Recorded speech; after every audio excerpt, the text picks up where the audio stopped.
আমি, যেটা পৃথিবীর 100 কোটি মানুষ সবাই। তাহলে এটা বোঝা গেল যে দেবী দুর্গা কী এবং কিভাবে দেবী দুর্গাকে আমাদের বর্তমান জীবনে প্রতিদিন দুর্গার পুজো করা উচিত। যখন 6টার সময় ঘুম থেকে ওঠা উচিত, তুমি যখন 7টায় উঠছো ঘুম থেকে, তুমি মনে করবে তোমার ভিতরে অসুর ঢুকে আছে। তুমি পড়তে বসার আগে তোমার মনে হলো যে আমি একটু টিভি দেখে নিই, তুমি 10 মিনিট টিভি দেখার নাম করে তুমি 15 মিনিট টিভি দেখছো, তোমার ভিতরে অসুর ঢুকে গেছে। তুমি অন্যের ভালো দেখে নিজেকে হিংসা করছো, তারও তোমার মধ্যে সাপ প্রবেশ করেছে। তুমি পড়াশোনা করছো, মাঝে মাঝে ফ্রাস্ট্রেটেড হয়ে যাচ্ছ, তুমি তার মানে কার্তিককে দেখছো না। তোমার যা যা প্রবলেম, তুমি প্রবলেমগুলোকে এক জায়গায় লেখো আর দেবী দুর্গার স্মরণ করো, দেখবে তুমি তোমার জীবনে কোনো সমস্যাই থাকছে না। আর সমস্যা থাকলে মা উনি সব সমাধান করে দেবেন। এই হচ্ছে দেবী দুর্গার মূল ব্যাখ্যা। তাহলে আমি বুঝতে পারলাম বা আমরা বুঝতে পেরেছি যে আমাদের মধ্যে একটা ঈশ্বরীয় শক্তি রয়েছে। এই ঈশ্বরীয় শক্তির উপর আমাদের বিশ্বাস হওয়া উচিত। এই ঈশ্বরীয় শক্তিকে আমরা নিজের জীবনে কাজে লাগানো উচিত। সবার মধ্যে মনে হবে আমরা ঈশ্বর কবে থেকে হবে, তা নয়। এই মুহূর্তে আমি তোমাদেরকে একটু ওম করাবো, যার মাধ্যমে আমরা মেডিটেশন করব, ধ্যান করব। সবার মনে একটা কোশ্চেন আসতে পারে, ধ্যান আবার কিসের?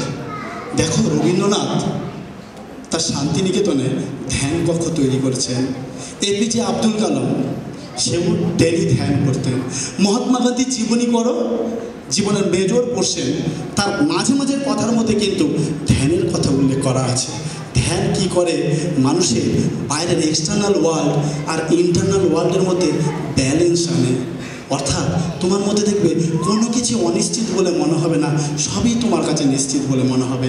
যখন তুমি নিজে দেখতে পাবে এই বিশ্ব ব্রহ্মাণ্ডের সব কিছুই তো আমার ভিতরে আছে, আমার মধ্যে আবার কেন দুঃখ, আমার মধ্যে কেন কষ্ট? আমি আমার ছাত্রদেরকে বলছি, যারা সিনিয়র আছেন তারা করলেও করতে পারেন, নাও পারেন, কিন্তু আমি আজকে ছাত্রদের একটু মেডিটেশন করাবো। এবং আমি যখন ওম করবো, একটা মিউজিক হবে, তোমরা সবাই জোরে জোরে চিল্লিয়ে চিল্লিয়ে ওম করবে। যতটা গলার জোর, যত বেশি জোরে ওম করবে তত বেশি অনুভূতি হবে, তত বেশি ফিলিংস আসবে। যদি তোমরা না করো তাহলে আর আমার কিছু করার থাকবে না। এই মুহূর্তে তুমি বুঝতে পারবে, এক্ষুনি তোমাকে আমি বুঝিয়ে দেবো, ইউ আর ইনফাইনাইট, তোমার মতো অনন্ত শক্তি আছে। এটা অবাস্তব নয়, এটা স্বামীজি অপমান করে দেখিয়ে গেছেন। স্বামীজি বেলুড়ে একবার 50 জন অব্রাহ্মণকে ওম শেখাচ্ছেন। তখন একজন বলছে যে স্বামীজি, বলছে কি আপনি কাদের ওম দিচ্ছেন, এরা তো ব্রাহ্মণ নয়। স্বামীজি তখন বলছেন যে এরা ব্রাহ্মণ ছিল না, ব্রাহ্মণ হয়ে গেছে।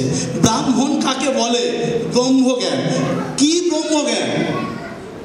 বেদান্ত কিসের ব্রহ্মজ্ঞানের কথা বলছে? স্বামীজি বলছেন বেদান্ত যে ব্যাখ্যা দিয়েছে, ব্রহ্ম সত্য, জগৎ মিথ্যা, বলছে এটা করে লাভ নেই।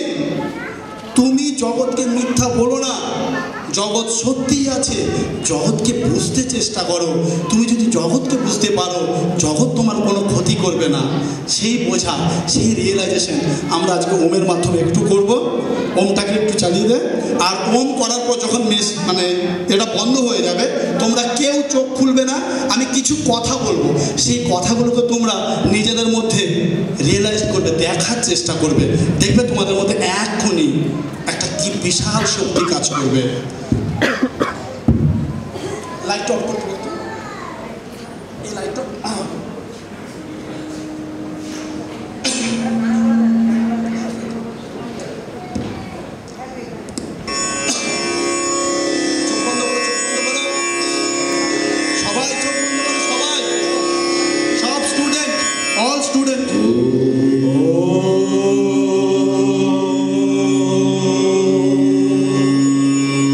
সবাই বলো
এরপর ধীরে ধীরে তোমরা কল্পনা করতে থাকো তোমার শরীরের বাইরে তোমার মন বেরিয়ে গেছে, তোমার শরীরের চারিদিকে মনটা ঘুরছে।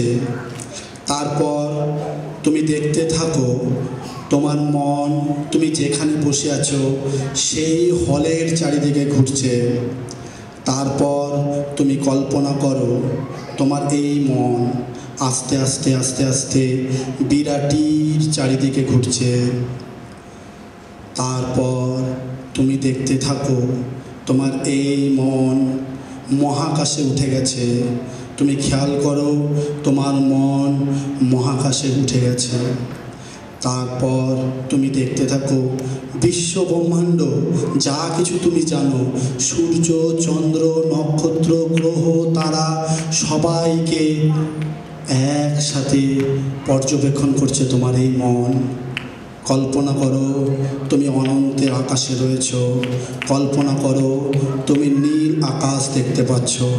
কল্পনা করো তুমি বিশাল সাম্রাজ্যের বিশাল যত বড় চোখ, যত বড় মন তুমি দেখতে থাকো।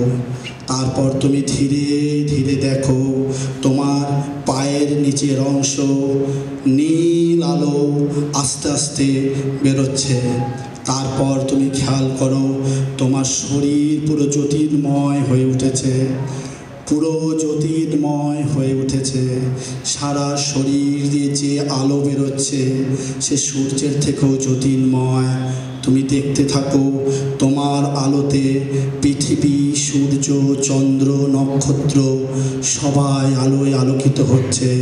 তুমি কল্পনা করো তোমার ভেতরেই শিব। দেখো শিবের চেহারায় যেন তোমার মধ্যে প্রবাসমান, তোমার ভেতরেই শিব।